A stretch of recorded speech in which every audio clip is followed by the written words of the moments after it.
देखो स्टार्ट कर रहे हैं, चैप्टर 9 है आपकी सीए वाली बुक्स के अंदर। बाकी सीएमए वाले में भी होगा same topic. Financial statement of non for profit organisation, NPO हमारा टॉपिक है आज का। तो नॉन फॉर प्रॉफिट ऑर्गेनाइजेशन भी उतना इंपॉर्टेंट है जितना प्रॉफिट ऑर्गेनाइजेशन की अकाउंटिंग है, उतना ही नॉन फॉर प्रॉफिट ऑर्गेनाइजेशन में भी अकाउंटिंग है। जब आप प्रॉफिट ओरिएंटेड बिजनेस करते हैं, प्रॉफिट के पर्पज से बिजनेस करते हैं, कोई ट्रांजैक्शंस करते हैं फाइनेंशियल, तो वहां पर हम बनाते थे trading and PNL and balance sheets. ठीक है।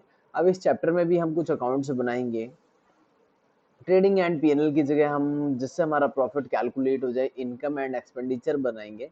बट यहाँ पर हमारा पर्पस प्रॉफिट कमाना नहीं होगा, यहाँ पर हमारा पर्पस सोशल वर्क होगा। ठीक है। तो सोशल वर्क्स जो कंपनियां, छोटी मोटी ऑर्गेनाइजेशन है जो सोशल वर्क्स वगैरह करती हैं, तो वो बनाती हैं अपना income and expenditure account, receipt and payment account, छोटी मोटी बैलेंस शीट्स बना लेती हैं। ठीक है। तो देखते हैं थोड़ा सा इसके बारे में, एनपीओ के बारे में। Financial statement of non for profit organisation, क्या बनाना है इसमें? रिसिप्ट एंड पेमेंट अकाउंट बनाना है, same as a cash book. जैसे प्रॉफिट ओरिएंटेड बुक्स के अंदर कैश बुक बनाते थे, वैसे ही नॉन प्रॉफिट ऑर्गेनाइजेशन के अंदर रिसिप्ट एंड पेमेंट अकाउंट बनाओगे, same as well as cash book, no difference. Income and expenditure account बनाएंगे, equivalent to profit and loss, लिखा हुआ है equivalent to profit and loss, कि पीएनएल जैसा ही है ये। देन बात करते हैं बैलेंस शीट। अच्छा, और देखते हैं डोनेशन होती है, एंट्रेंस होता है, admission fees, subscription, life membership fees are some of source of income. ये सोर्स ऑफ इनकम होंगे। यहाँ पर कोई सेल्स नहीं होगी, कोई बिजनेस नहीं कर रहे हैं हम, डोनेशन पे चलेगा हमारा काम। एंट्रेंस फीस लेंगे, एडमिशन फीस लेंगे, सब्सक्रिप्शन लेंगे, लोगों से लाइफ मेंबरशिप फीस कलेक्ट करेंगे। These are the source of income of for the non-profit organization which have different treatment based on the nature of the receipt के base पे। जो capital nature का होगा वो बैलेंस शीट में लिखेंगे, जो रिवेन्यू नेचर का होगा वो हम अपनी इनकम में लिखेंगे। ठीक है। थोड़ा सा इसके बारे में देख लेते हैं। A non profit organisation is a legal accounting entity. Accounting करना उतना ही इंपॉर्टेंट है जितना profit organisation. That is open. Open किस लिए करी थी हमने? बेनिफिट ऑफ द सोसाइटी के लिए। ठीक है। Rather than benefit of a sole proprietor और अ ग्रुप ऑफ पार्टनर और शेयर होल्डर। ऐसा कोई भी रादर देन लिखा है, इसका मतलब कि सो प्रॉफिट ओरिएंटेड नहीं है। ठीक है। किसकी तरह? सोल प्रोप्राइटरशिप की तरह, पार्टनरशिप की तरह, या फिर कंपनी की तरह। मेन मोटिव क्या है? The main motive behind the non profit organisation is to render service to the society और मेंबर ऑफ द ऑर्गेनाइजेशन। जो ऑर्गेनाइजेशन के मेंबर है उनको बेनिफिट देना, सोसाइटी को बेनिफिट देना। ठीक है। तो जैसे वहां पे हम फाइनल अकाउंट बनाते थे कहाँ पर? प्रॉफिट मेकिंग कंसर्न्स के अंदर। तो नॉन प्रॉफिट मेकिंग कंसर्न्स के अंदर क्या बना लेंगे? इनकम एंड एक्सपेंडिचर अकाउंट बना लेंगे। ठीक है। जब आप the income and expenditure account बनाओगे non profit organization, just similar to profit and loss account. किसके जैसा? ये बिल्कुल प्रॉफिट एंड लॉस अकाउंट के जैसा है। Prepare for the profit making organisation, जैसे कि प्रॉफिट मेकिंग ऑर्गेनाइजेशन में बनता था। But there has been different terminology employed for the word profit. Profit को प्रॉफिट नहीं लिखेंगे, क्या लिखोगे आप? सरप्लस लिखा हुआ है। प्रॉफिट को प्रॉफिट नहीं बोलना, क्या बोलना है? सरप्लस बोलना है, राइट। एक्सेस, इस सरप्लस का मतलब क्या? Excess of income over expenditure, यानी कि जो पोर्शन इनकम का ओवर हो रहा है एक्सपेंडिचर से, that is called the surplus. ठीक है। थोड़ा बहुत आपने पढ़ा होगा 12th के अंदर। बाकी लॉस को हम डेफिसिट बोलेंगे। Deficit means excess of expenditure is excess of over the income. In non-profit making organization, total cash receipt and total cash payment are highlighted through receipt and payment account। तो simple सी बात पढ़ी हमने। तो non profit organisation में total receipt and total payment, इसको record करने के लिए आप क्या बनाओगे? Receipt and payment account. First is our receipt and payment, receipt and payment account, right. Second number पे अगर हम बात करें इनकम और एक्सपेंस कैलकुलेट करने के लिए, हम बनाएंगे income and expenditure account. Income and expenditure account, इससे हमारा प्रॉफिट और लॉस कैलकुलेट हो जाएगा, जिसको हम बोलेंगे सरप्लस और डेफिसिट। Surplus and deficit. ठीक है। इसको कैलकुलेट कर लेंगे, सरप्लस और डेफिसिट को, जो भी होगा। Nature of receipt and payment का नेचर क्या है? A receipt and payment account is a summary of the cash book without date column. Date column नहीं होना चाहिए रिसिप्ट एंड पेमेंट में। जबकि आपको से हम कैश बुक बनाते थे तो क्या करते थे, डेट पर्टिकुलर, फिर बैंक कॉलम, कैश कॉलम, ऐसा बनाते थे। नहीं, रिसिप्ट एंड पेमेंट में ऐसा नहीं करना। कहीं से भी पैसा आया हो, इन द बैंक आया हो या फिर कैश में आया हो, ओनली एक सिंगल कॉलम बनाना है, सारी चीजें उसी में डालनी है विदाउट एनी डेट कॉलम। ठीक है। It is an elementary form of accounting commonly adopted by non-profit organization concern. Only non like hospitals होते हैं कुछ जो एनपीओ बेसिस पे चलते हैं। ठीक है। डोनेशन बेसिस पे कई सारे हॉस्पिटल्स भी चलते हैं। क्लब्स होते हैं कुछ, सोसाइटीज होती हैं, टेम्पल होते हैं, चर्च होते हैं। ठीक है। These are the non profit organisations for presenting the receipt and payment periodically together with the cash balance. बता देते हैं कि भाई हमारे पास ओपनिंग कैश कितना था और कैश कितना डोनेशन में मिला है इन दिस पीरियड, कितनी हमने पेमेंट करी है, बैलेंस कितना कैश बचा हुआ है। ये सारी इंफॉर्मेशन आपको रिसिप्ट एंड पेमेंट अकाउंट के थ्रू ये दे देते हैं। ठीक है। और देखो क्या लिखा, the beginning and close of the period, the receipt are entered in the left hand side and payment on the right hand side. ठीक है। Same way appear in the cash book. इसका मतलब अगर रिसिप्ट एंड पेमेंट अकाउंट बनाना है तो हम कैसे बनाएंगे, एक बार रिसिप्ट एंड पेमेंट का फॉर्मेट भी देख लेते हैं। रिसिप्ट एंड पेमेंट के लिए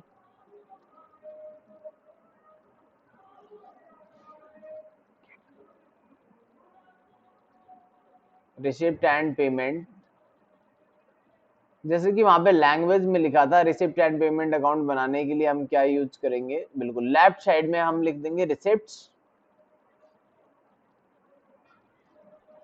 रुपीज, यहाँ लिख देंगे राइट साइड में पेमेंट एंड रुपीज, ऊपर हेडिंग डाल देंगे receipt and payment accounts, receipts and payment account. Right. अच्छा, रिसिप्ट एंड पेमेंट अकाउंट की हेल्प से ही हम क्या बना लेंगे, अपना इनकम एंड एक्सपेंडिचर बना लेंगे। यहाँ पर ट्रायल बैलेंस नहीं बनेगा इस वाले में, कोई जर्नल एंट्री नहीं मांग रहा आपसे। ठीक है। सिंपल कंसेप्ट के ऊपर काम करना है। टू बैलेंस बीडी गिवन होगा, बैलेंस बीडी मतलब ओपनिंग कैश, फिर और कैश जहां जहां से आया भी, किससे आएगा, सब्सक्रिप्शन से कुछ कैश आ जाएगा। और कहां से आता है कैश, लाइफ मेंबरशिप फीस से आ जाएगा। ठीक है। डोनेशन से आ जाएगा। तो जहां जहां से भी कैश आएगा वो सारी चीजें रिसिप्ट में लिख देंगे, कहीं से भी कैश आए। ठीक है। ऐसे ही पेमेंट हो सकता है, कुछ एम्प्लॉय रखे उनको सैलरी दे दी, ऑफिस का रेंट दे दिया। ठीक है। सोशल वर्क पे खर्च कर दिया, मेडिसिन वगैरह मंगवा दी, बच्चों के लिए बुक्स वगैरह मंगवा दी। ठीक है। स्पोर्ट्स मटेरियल मंगवा दिए। जहां भी खर्चा करा आपने वो पेमेंट में डाल देना है। तो receipt and payment is a summary of cash receipt and cash payment, और कुछ भी नहीं है इसके अंदर।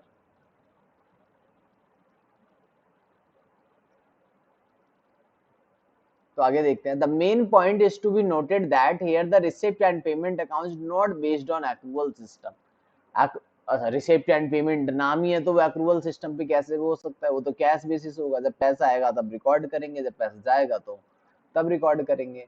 Book keeping as it record all the receipt and payment where capital और रेवेन्यू कैसा भी नेचर का हो, सारी की सारी चीजें करंट प्रीवियस फ्यूचर कोई सा भी हो, सारा का सारा हम रिकॉर्ड कर लेंगे। कुछ फीचर्स देखते हैं। फीचर्स क्या हैं? It is a summary of the cash and bank transaction like cash book. All the receipt, capital and revenue are debited. Similar, the expenditure, capital और revenue are credited. कहने का मतलब है रिसिप्ट को डेबिट में लिख दो, एक्सपेंडिचर्स को क्रेडिट में लिख दो, खत्म। It start with opening cash and bank balance also and with their closing balance. ठीक है। This account usually not a part of double entry system. This is not a part of double entry system as it include all cash and bank receipt payment whether they are related to present past और future period। कोई matter नहीं करता, पिछले साल का पैसा भी मिला है तो भी रिकॉर्ड कर लो, नेक्स्ट ईयर का एडवांस मिला है वो भी रिकॉर्ड कर लो, कुछ भी है रिकॉर्ड कर लो। ठीक है। पेमेंट आई है और गई है तो सरप्लस और deficit for an accounting period can not be ascertain from this account. इस अकाउंट से कोई भी प्रॉफिट या लॉस का एस्टिमेट नहीं लगाया जा सकता। उसके लिए मुझे एक अलग से अकाउंट बनाना पड़ेगा, उसका नाम है इनकम एंड एक्सपेंडिचर, जिससे मैं सरप्लस और डेफिसिट निकालूंगा। राइट।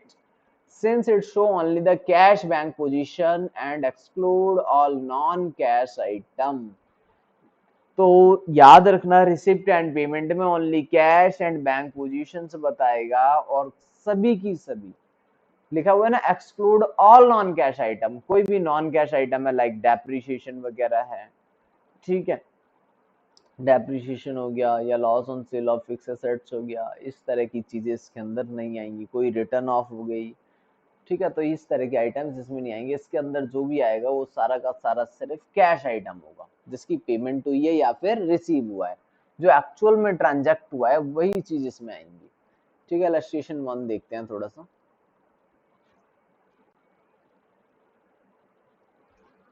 किसी को रिसिप्ट एंड पेमेंट्स में कुछ पूछना हो तो बताओ। देखो बाकी, the receipt and payment for the Swaraj club for the year ended 31 March, entrance fees कहाँ पे रिकॉर्ड करोगे, लेफ्ट साइड में डेबिट रिसिप्ट में, मेंबरशिप फीस रिकॉर्ड कर लेंगे रिसिप्ट में, donation for club pavilion record कर लेंगे, फूड स्टाफ सेल्स रिकॉर्ड कर लेंगे, कैश आया है, ठीक है, 300, 3000, 10,000 और 1200 रुपए हम अपनी किस में रिकॉर्ड कर लेंगे, फूड स्टाफ सेल्स तक रिसिप्ट में रिकॉर्ड कर लेंगे। सैलरी एंड वेजेस दी होगी हमने, पेमेंट करी होगी, पेमेंट में रिकॉर्ड करेंगे। परचेज ऑफ फूड स्टफ, ये भी हम पेमेंट में रिकॉर्ड करेंगे। कंस्ट्रक्शन ऑफ पैवेलियन रिकॉर्ड कर लेंगे। जर्नल एक्सपेंस पेमेंट में रिकॉर्ड करेंगे। रेंट एंड टैक्सेस पेमेंट में, बैंक चार्जेस पेमेंट्स में। ओपनिंग कैश गिवन है 200 और क्लोजिंग कैश गिवन है, ठीक है, ओपनिंग बैलेंस बीडी में आ जाएगा, ओपनिंग बैंक भी बैलेंस बीडी में आ जाएगा, 35590 क्लोजिंग उसमें आ जाएगा सीडी में। देखो क्या करोगे, सिंपल, स्वराज क्लब का रिसिप्ट एंड पेमेंट अकाउंट बनाओगे, ओपनिंग कैश और बैंक डाल दोगे ये वाला 200 और 400, राइट, 200 एंड 400, फिर मैंने बोला था ये सारे रिकॉर्ड कर दोगे, कौन से वाले, एंट्रेंस फीस 300, 3000, 10,000 और 1200, देखो ये रहा 300, 3000, 10,000 और 1200, बाकी सारी चीजें क्रेडिट में रिकॉर्ड कर दोगे। क्या क्या था, सैलरी है 1200 की, परचेज है 800 की, कंस्ट्रक्शन है 11,000 का, ठीक है, 1200, 800, 11,000 रिकॉर्ड कर देंगे क्रेडिट साइड। और क्या क्या होता है पेमेंट में, general expense 600, rent 400, bank charges 160, 600, 400, 160, बाकी क्लोजिंग बैलेंस डाल देंगे, ठीक है। तो क्लोजिंग बैलेंस भी गिवन था, नहीं दिया होता तो हम बैलेंस शीट माइनस करके निकाल लेते।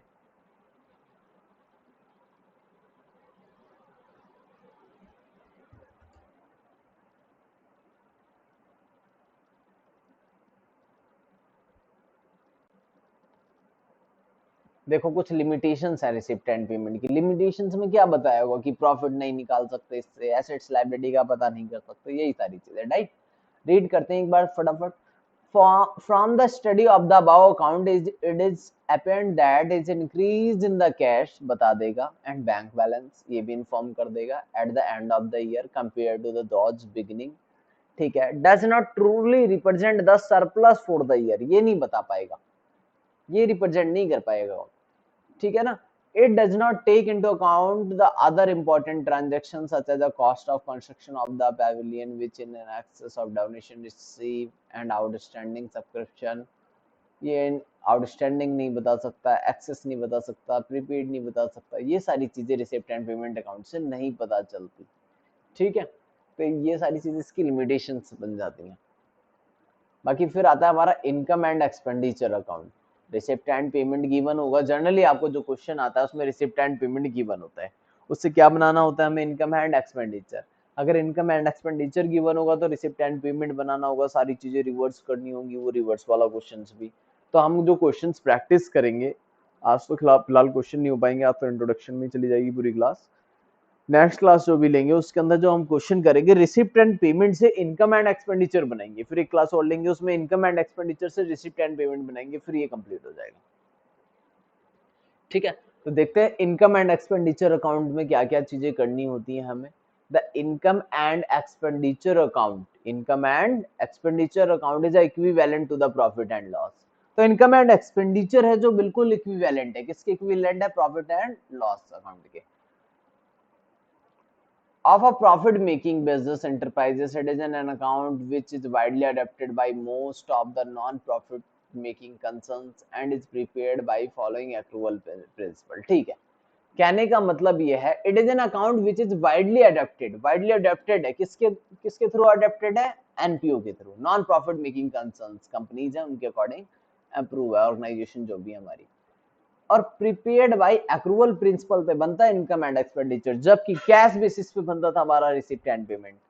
ठीक है, ये बार बार मैं इसलिए बता रहा हूँ, जो ऑप्शंस वाले क्वेश्चंस आएंगे तो वो याद रखना, ऑप्शन वाले क्वेश्चन में काफी हेल्प करेगा, याद आएगा। तो जो रिसिप्ट एंड पेमेंट है वो कैश बेसिस पे बनता है, जबकि इनकम एंड एक्सपेंडिचर फॉलो करता है अक्रूवल प्रिंसिपल को, अक्रूवल बेसिस पे बनता है इनकम एंड एक्सपेंडिचर। इसका मतलब इनकम एंड एक्सपेंडिचर के अंदर आउटस्टैंडिंग और प्रीपेड भी आएंगे। ठीक है, only item of revenue nature, जो रिवेन्यू नेचर के होंगे वही आएंगे इनकम में। ओके, कैपिटल नेचर की चीजें इसमें नहीं आएगी, कहने का मतलब। सपोज करो डोनेशन मिला मुझे बिल्डिंग के लिए, तो वो चीजें एक्सपेंडिचर इनकम अकाउंट में नहीं आएगी, क्योंकि वो कैपिटल नेचर का है। ठीक है, नॉर्मल डोनेशन मिला, यस, वो आ जाएगा इनकम में। तो only item of revenue nature, जो रिवेन्यू नेचर का होगा वही आएगा किसमें? अभी करंट पीरियड का होना चाहिए, वो इंक्लूड करना है बस। The preparation of the account therefore require adjustment in the relevant account in respect of both outstanding भी और एडवांस भी, इनकम में भी और एक्सपेंडिचर में। ठीक है, देख लेंगे। तो अभी मैं आउटस्टैंडिंग और एडवांस दोनों का ट्रीटमेंट आपको बता दूंगा, इनकम में क्या करना है, एक्सपेंडिचर में क्या करना है, बहुत सिंपल है, कोई दिक्कत नहीं है। ठीक है, आगे देखते हैं। Only difference in the term use represent the profit and loss. Profit is term as surplus, profit को क्या बोलोगे? Surplus, means excess of income over expenditure. Loss को क्या बोलेंगे? Deficit, excess of expenditure over income. ठीक है जी,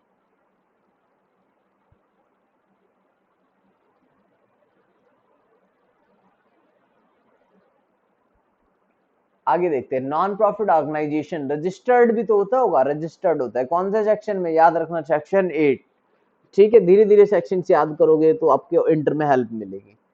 जब आप इंटर करेंगे, सेकंड लेवल में जाएंगे, तो वहां पे हेल्प मिलती है कि हाँ सेक्शंस भी याद हो रहे हैं, कंपनी एक्ट के भी याद करने हैं, इनकम टैक्स के भी याद करने हैं, तो अभी से याद करेंगे, थोड़े थोड़े याद रह जाएंगे। ठीक है, तो एनपीओ के लिए कौन से सेक्शन में रजिस्टर्ड कराना पड़ता है? Section 8 of the company act 2013 के। ठीक है, इस तरह से धीरे धीरे हर एक चीज के लॉ में तो सारे सेक्शन हैं, धीरे धीरे याद हो जाएंगे।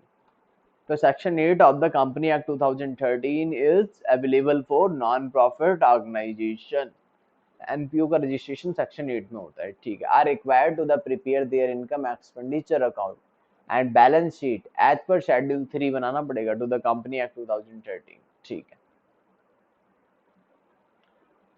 Features, it is a revenue account prepare at the end of accounting period for finding out the surplus. क्यों बनाते हैं इनकम एंड एक्सपेंडिचर? ताकि मुझे सरप्लस पता चल जाए या फिर डेफिसिट पता चल जाए। ठीक है, prepared by matching expense against the revenue that period. And income and expenditure में जो भी चीजें होंगी वो सिर्फ और सिर्फ करंट ईयर की होनी चाहिए, नेक्स्ट ईयर और फ्यूचर ईयर का कुछ भी नहीं होना चाहिए, only related to current year. जैसे कि प्रॉफिट एंड लॉस और ट्रेडिंग में डालते थे, पिछले साल के सारे खर्चे हटा देते थे, नेक्स्ट ईयर का सारा एडवांस हटा देते थे, ओनली करंट ईयर की चीजों को ही ट्रीट करते थे।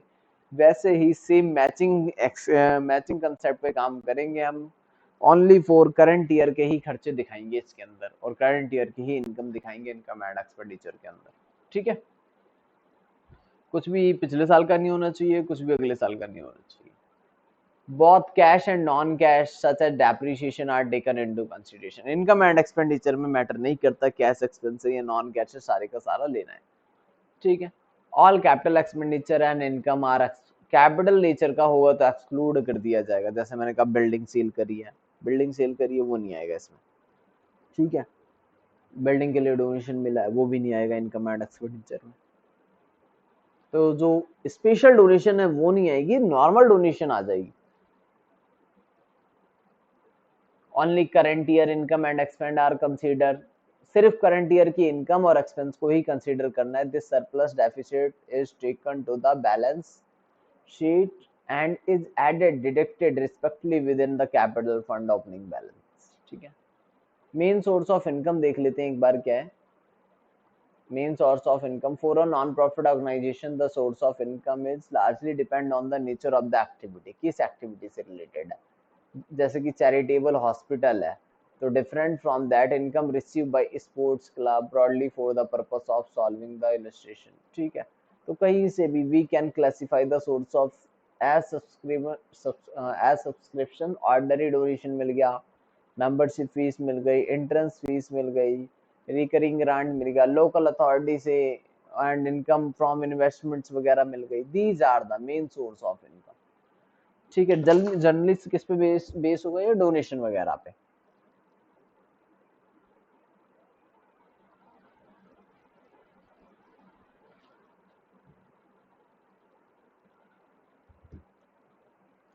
और क्या दे रखा है, any amount raise for special activity, special हो गई जैसे sale of match ticket deducted from the expenditure of the activity, net amount shown in the income and expenditure. कह रहा है sale of match tickets, match ticket से sale से जितनी भी इनकम आएगी उसमें से मैच एक्सपेंस को माइनस कर लेना है, फिर नेट इनकम रिजल्ट, प्रॉफिट होगा तो अपना इनकम में दिखा देंगे, लॉस होगा तो एक्सपेंडिचर में दिखा देंगे। ठीक है, इस तरह से डिपेंड करेगा कि हो क्या रहा है।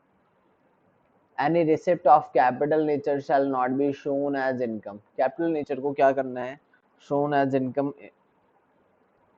ठीक है, not be shown as income। तो कोई कैपिटल नेचर का होगा तो उसको आप इनकम की तरह ट्रीटमेंट नहीं करेंगे, उसको बैलेंस शीट में दिखा देंगे।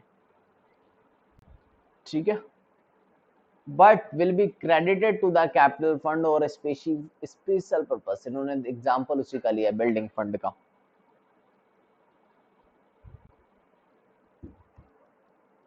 or the receipt is an account of sale of fixed assets वगैरह बेचा, it shall be credited to the assets में adjust करेंगे। This system is shown showing the donation toward a specific purpose separately is termed as fund accounting।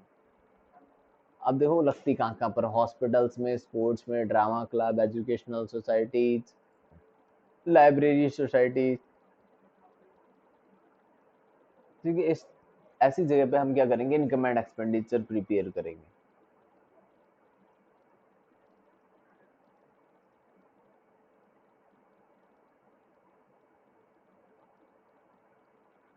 कभी कभी छोटा मोटा question ये पूछ लेता है 2-3 नंबर में, डिफरेंस बताएं रिसिप्ट एंड पेमेंट के अंदर और इनकम एंड एक्सपेंडिचर के अंदर, छोटा मोटा डिफरेंस। तो वो तो जनरली अपने आप भी बना सकते हो, थोड़ा बहुत यहाँ से रीड कर लेते हैं, बहुत सिंपल है ये, कुछ भी नहीं, बहुत ज्यादा मार्क्स में नहीं आता, 2 से 3 नंबर कैरी करता ही है। Not for profit organisation is a public hospital, public educational club, temple, church. ठीक है, ये सारे हैं क्या बनाते हैं, रिसिप्ट एंड पेमेंट अकाउंट बनाते हैं और इनकम एंड एक्सपेंडिचर्स बनाते हैं। ठीक है, पीरियोडिक परफॉर्मेंस के लिए, पर्टिकुलर अकाउंटिंग पीरियड के लिए, सोशल वर्क है फिर भी इनको अकाउंटिंग करनी पड़ेगी। ठीक है, दोनों को दो। रिसिप्ट एंड पेमेंट अकाउंट क्या है, elementary form of an accounts, elementary form of accounts consisting classifying summary of cash and receipt over a certain period together with the cash balance at the beginning and close of the period। Same वही बात लिखी है जो हमने ऊपर read करी थी। Receipt are entered on the left side and payment the right side, same side of those which appear in the cash book, same as cash book है। ठीक है, सेम वही बात लिखी है जो ऊपर आपने रीड करी थी। All the receipt and payment, whether the revenue or capital nature, are included in this account, receipt and payment pertaining the current, previous or future period। ठीक है, सेम वही डेफिनेशन लिख दी, कुछ भी चेंज नहीं किया। The balance of the account eight the and represent क्या करेगा, difference between the amount cash receive and paid up. It always in the debit since it made up of cash in hand at bank. ठीक है, ऐसे income and expenditure क्या बताएगा, फिर income and expenditure account redeemable and drawn in the same for profit and loss के लिए। ठीक है, in case of profit making में बनाते थे, जैसे वहां पे क्या बनाते हैं, profit and loss. Non profit organisation में हम क्या बना लेंगे, इनकम एंड एक्सपेंडिचर बना लेंगे। Expenditure of revenue nature is shown on the debit side, income gains revenue nature are shown on the credit side. ठीक है, सिंपल वही बात लिखी है जो ऊपर लिखी हुई थी। ठीक है, इसको थोड़ा बहुत रीड कर लेना। ठीक है, अब ये आउटस्टैंडिंग वगैरह आ गया, इसका मैं पहले आपको बता देता हूँ कैसे ट्रीट करना है। देखो, सबसे पहले मैं सब्सक्रिप्शन की बात कर लेते हैं, सब्सक्रिप्शन में कैसे डील करेंगे।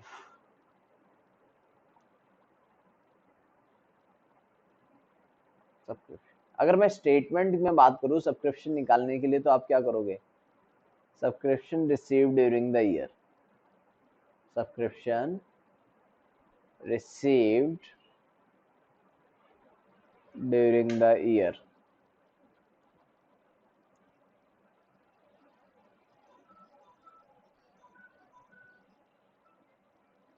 कुछ चीजें ऐड हो जाएंगी, कुछ चीजें इसमें लेस हो जाएंगी। याद है किसी को क्या क्या ऐड करते थे? बताओ।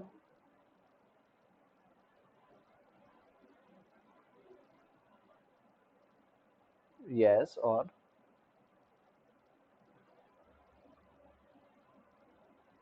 हम्म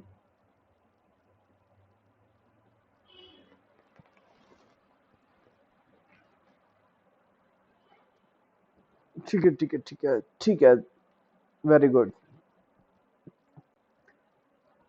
अब जो आपने मुझे आंसर बताया, ये सिर्फ इस सब्सक्रिप्शन के लिए नहीं एप्लीकेबल है। इनकम कोई सी भी हो, एक्सपेंस क्या हो, कंसेप्ट सेम लगता है।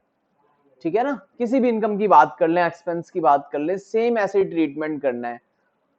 प्रीपेड का भी और आउटस्टैंडिंग का भी, एडवांस का भी और प्रीपेड उसका भी, आउटस्टैंडिंग का भी। तो ठीक बताया आपने। देखो, अगर एडवांस सब्सक्रिप्शन मिल गई थी पिछले साल, तो वो करंट ईयर के लिए मिली होगी। Advance in the beginning, advance in the beginning, beginning वाला एडवांस ऐड हो जाएगा, and outstanding at the and, ये भी ऐड हो जाएगा, कोई दिक्कत नहीं है। अब लेस, क्योंकि ये करंट ईयर से रिलेशन रखते हैं इसलिए ऐड हो जाएंगे। जो पिछले ईयर से या फिर नेक्स्ट ईयर से रिलेशन रखते हैं वो लेस कर दो। आउटस्टैंडिंग एट द बिगिनिंग मतलब पिछले साल का आउटस्टैंडिंग था, पिछले साल नहीं मिला होगा, इस साल मिल गया होगा, इसलिए इसको लेस कर देना है, सब्ट्रैक्ट करना है। ठीक है? या फिर एडवांस एट द एंड मिला है, तो नेक्स्ट ईयर के लिए मिला होगा, इसको भी हटा देंगे। ठीक है? तो सब्सक्रिप्शन आ जाएगा हमारा, ये ट्रांसफर हो जाएगा सब्सक्रिप्शन। कहां पर? हमारा subscription transfer to income. TF मतलब ट्रांसफर, ठीक है, टू इनकम, इनकम में ट्रांसफर कर देंगे इसको। इसके अलावा अगर कभी एक्सपेंसेस की बात करी जाए, जितने भी हमारे खर्चे हैं, या तो हमने वो एडवांस पे कर दिए होंगे, एडवांस पेड, या फिर आउटस्टैंडिंग हो गए। एडवांस अगर ओपनिंग का होगा, बिगिनिंग का, या फिर कब का होगा? एंड का। अगर बिगिनिंग का होगा एडवांस तो ऐड कर लेना है, एंड का होगा तो सब्ट्रैक्ट कर लेना है, ऐसी आउटस्टैंडिंग में है। ठीक है? आउटस्टैंडिंग अगर बिगिनिंग की है तो क्या कर लेना है? लेस कर लेना है, और एंड का है तो ऐड ऑन कर लेना है। ठीक है? किसी भी आउटस्टैंडिंग एक्सपेंस से रिलेशन रखता हूं। एक्सपेंस के बाद अगर मैं इनकम की भी बात करूं, तो इनकम भी सेम ऐसा ही। देखो, इनकम मुझे स्पेशली या तो एडवांस में मिल गई होगी या फिर अभी नहीं मिली होगी। एडवांस में भी मिल गई है या फिर टाइम आने पे मिली, टाइम आने पे मिली वो तो समझ में आता है, करंट ईयर की इनकम है, करंट ईयर में ही मिल गई, खत्म। मैं कह रहा हूं मुझे पहले ही मिल गई अगले साल की इनकम, वो एडवांस, उसका ट्रीटमेंट कैसे करें? टाइम आने पे भी नहीं मिली, आउटस्टैंडिंग इनकम। अच्छा, आउटस्टैंडिंग इनकम हमारी एसेट्स होगी या लाइबिलिटी होगी?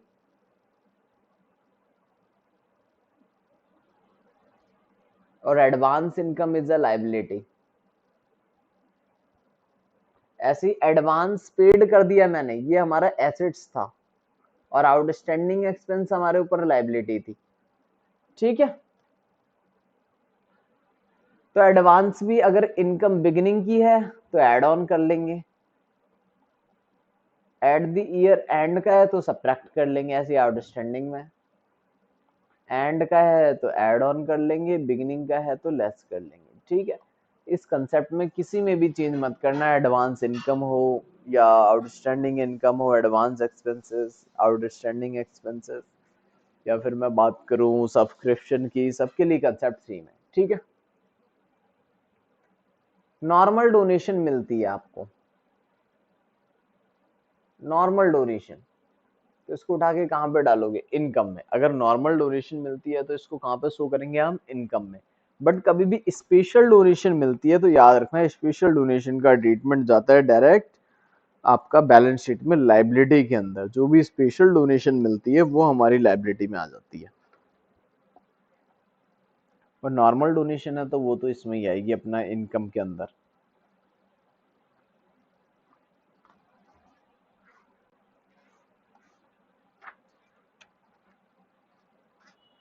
इसके अलावा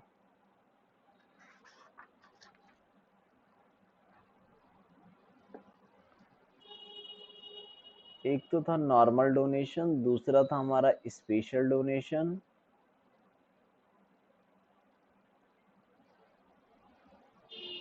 लेगेसीज का क्या करना होता था?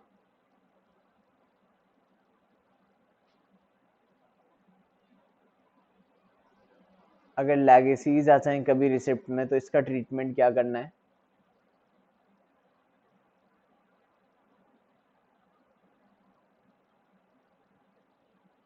लेगेसीज को आप special donate, treat as special donation. So इसको भी कहाँ पे दिखा देंगे हम? लाइबिलिटी में। ठीक है, स्पेशल डोनेशन को भी हम कहाँ दिखाएंगे? लाइबिलिटीज में। अगर स्पेशल पर्पस के लिए किसी ने डोनेशन दिया तो लाइबिलिटी।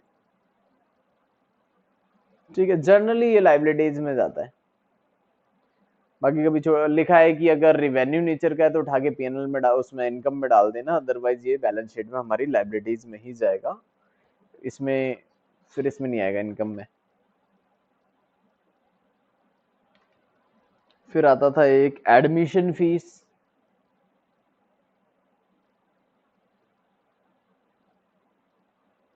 एडमिशन फीस, इसका क्या करना होगा?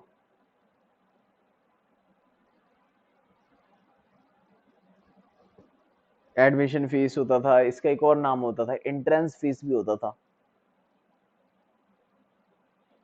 कहाँ पे लिखोगे? इनकम में या लाइबिलिटी में? दो ही जगह है, या तो इनकम में लिखना पड़ेगा या तो लाइबिलिटी में।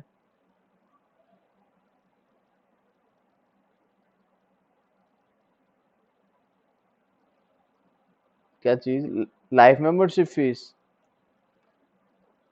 वो जाती है अपनी बैलेंस शीट में,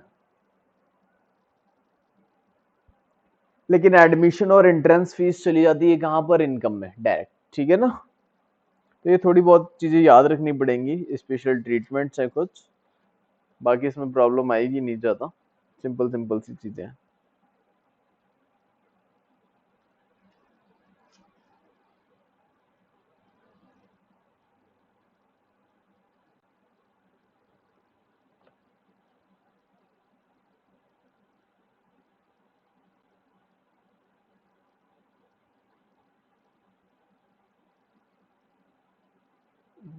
इधर आजा भाई, लिख देते हैं यहाँ पे लाइफ मेंबरशिप फीस का भी।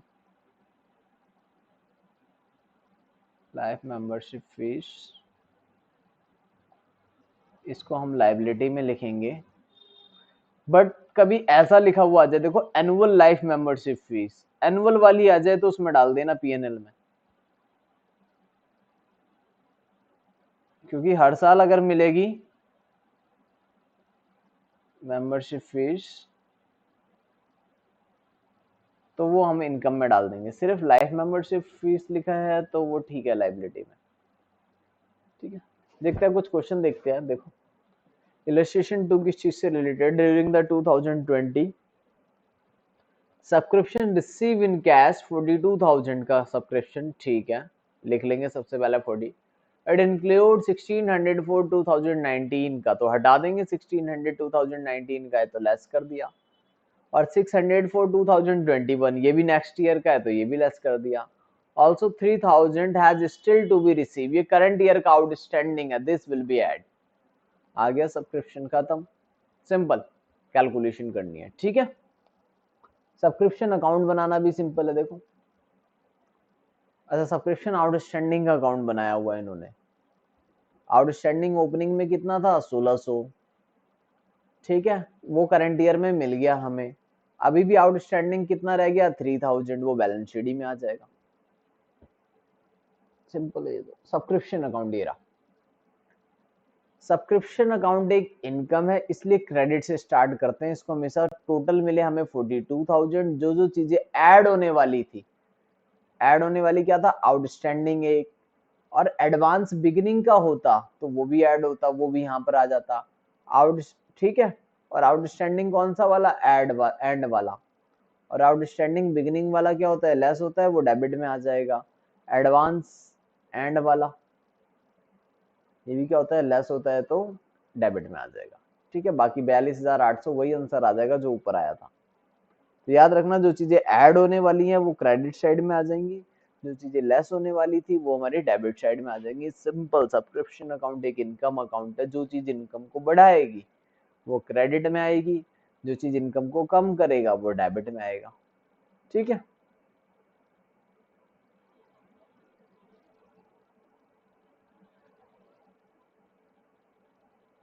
देखो छोटे मोटे क्वेश्चन है, ये क्वेश्चन हो जाएंगे, इसमें कोई बहुत टफ चीज नहीं है। सपोज सैलरी पेड ड्यूरिंग 2020, हमने पे करी टोटल 23,000 रुपए की। ठीक है, सैलरी अनपेड ऑन 31 मार्च 2019 को, ये कब है, 2020। ठीक है, 2020 में टोटल सैलरी हमने पे करी, ओपनिंग का आउटस्टैंडिंग है, बताओ ऐड करें या लेस करें। लेस, प्रीपेड है ओपनिंग में, ये ऐड हो जाएगा। आउटस्टैंडिंग ऐड में है, ये भी ऐड हो जाएगा। प्रीपेड है एंड में, ये लेस हो जाएगा।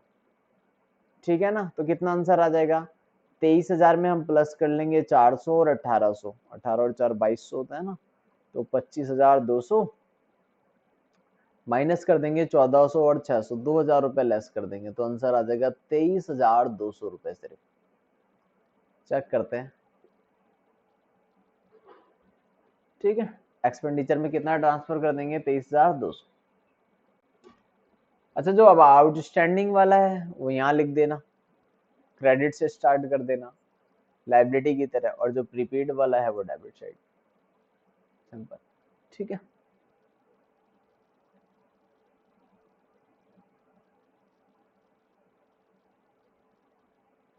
आज मैंने आपको इस चैप्टर का इंट्रोडक्शन पूरा बता दिया है।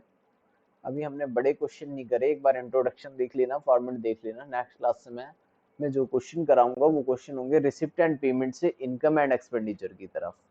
फिर थर्ड जो क्लास लेंगे वो इनकम एंड एक्सपेंडिचर से रिसिप्ट एंड पेमेंट बनाएंगे। ठीक है, अभी थोड़ी सी और चीजें देख लेते हैं। बैलेंस शीट का इन्फॉर्मेशन दे रखी है थोड़ी सी, तो बैलेंस शीट क्या होती है।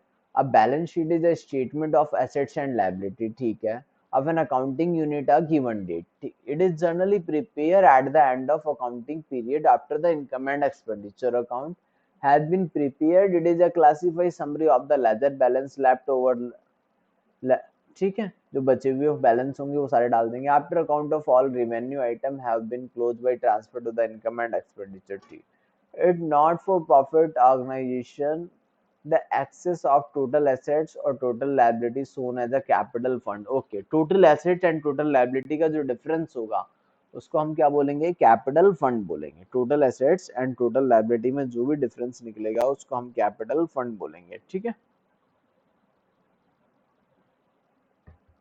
the capital fund represent the amount contributed by members through legacies, special donation, entrance fees, accumulated surplus। आया समझ में कैपिटल फंड में क्या क्या होता है। कैपिटल फंड मींस क्या है, देखो, contribute by members through legacies, special donation, entrance fees, जो कैपिटलाइज कर देते थे हम, accumulated surplus, ये सारी चीजें कैपिटल फंड में आती हैं। If however member have not contribute any amount, it still shall be termed as accumulated fund।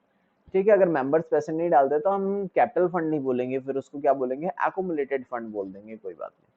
ठीक है, मेंबर्स ने जनरली हमें कैपिटल फंड ही लिखना है, बट किसी क्वेश्चन में लिखा हो कि अगर मेंबर ने एक भी रुपए कंट्रीब्यूट नहीं किया, देन वर्ड यूज करेंगे एक्युमुलेटेड फंड। तो ये कुछ चीजें नहीं है जो आपने पहले नहीं पढ़ी थी, ये सारी चीजें 12th में नहीं थी, इतना बेसिक, इतना डीपली नहीं था, और था भी तो हमने इतना रीड नहीं करा था वहां पे। ठीक है, तो क्या वर्ड यूज करेंगे, एक्युमुलेटेड फंड यूज करेंगे जब मेंबर्स ने कंट्रीब्यूट ना किया हो। द सरप्लस और deficit if any on the year working is disclosed by the income and expenditure account is shown either as an addition or deduction from the capital accumulated fund brought forward from the previous period respectively। Her bar transfer करते जाएंगे, ये लिखा हुआ है simple. अच्छा, फिर accounting treatment दे रखी है स्पेशल ट्रांजैक्शन की। डोनेशन मैंने बता दिया, अगर नॉर्मल डोनेशन है तो इनकम में, स्पेशल है तो लायबिलिटी में। ठीक है, अच्छा, स्पेशल डोनेशन में एक केस और बनता था, देखो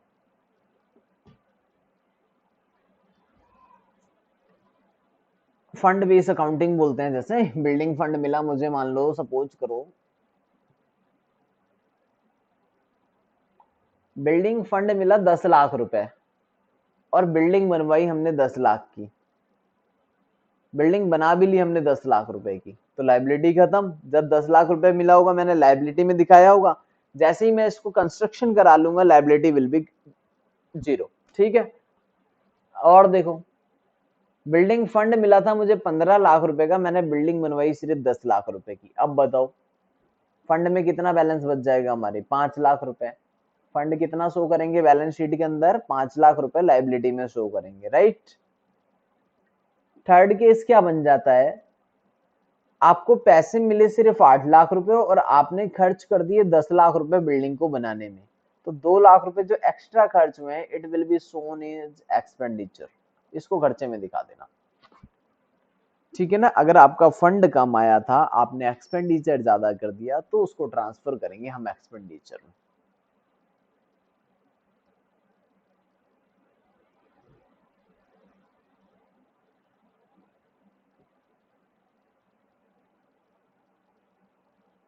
ये लो सारी चीजें अब दे रखी हैं यहाँ पर, मैंने आपको पहले ही बता दिया, इंटरेस्ट और एडमिशन फीस आएगा। ठीक है, such fees are payable by member on admission. ठीक है, society normally consider capital receipt मानेंगे तो कैपिटल फंड में डाल देंगे। ठीक है, जनरली कैपिटल रिसिप्ट मानोगे तो उसको कहाँ डाल दोगे, कैपिटल फंड में। सब्सक्रिप्शन जनरली हम इनकम में ही डालते हैं, इसको कैपिटलाइज करने की जरूरत ही नहीं पड़ती। सब्सक्रिप्शन बीइंग एन इनकम, सीधे इनकम में डाल देंगे सब्सक्रिप्शन को। लाइफ मेंबरशिप फीस आएगी, कैपिटल रिसिप्ट होती है, डायरेक्ट बैलेंस शीट में दिखा देंगे। ठीक है, कैपिटल रिसिप्ट है तो डायरेक्ट कैपिटल फंड में बैलेंस शीट के अंदर आ जाएगा लाइफ मेंबरशिप फीस। अब डोनेशन दे रखा है, डोनेशन के बारे में, गिफ्ट कैश में मिला हो चाहे काइंड्स में मिला हो। स्पेशल डोनेशन है तो it is receive certain specific like building donation, library book donation, it should B capitalised shown in the liability side of the balance sheet. General donation, it is not received by specific purpose and shown on the credit side of an income and expenditure. Entrance fees, ये सारी चीजें दे रखी है तो एक बार note कर लेना। ये entrance fees, it may be also be known as admission fees, entrance fees should be capitalized।